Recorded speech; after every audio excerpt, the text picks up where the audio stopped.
Picture sa binyag. Ipinost ni Sharon, second baby daw ni na Coco at Julia. Popoy ang name.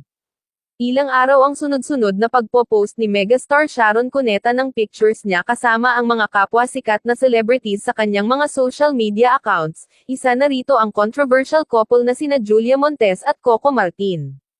Hindi nakalusot sa mata ng mga netizens ang ibang detalye na nakasama sa loob ng mga pictures ni Mega gaya ng malaking teddy bear, mga balloons at ang blue and white 3-layer cake na ang topping ay may nakalagay na, God bless, Popoy.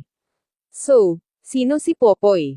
Definitely, batang lalaki si Popoy na related sa mga artistang nabanggit namin.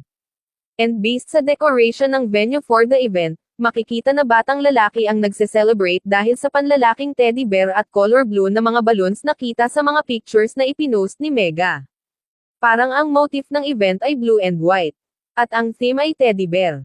Duda ng mga netizens ay birthday celebration yun ng isang baby or toddler. At ang pinagdududahan pa nila, first birthday celebration ng anak daw ni na Julia at Coco ang event na pinuntahan ni Sharon with her friends. Kasi lahat daw ng guests na makikita sa mga posts ni Sharon ay related kina Julia at Coco. Sina Catherine, Daniel, Alden at Dimples ay di nakasali sa Ang Probinsyano, pero related sila kay Julia, one way or another. Sa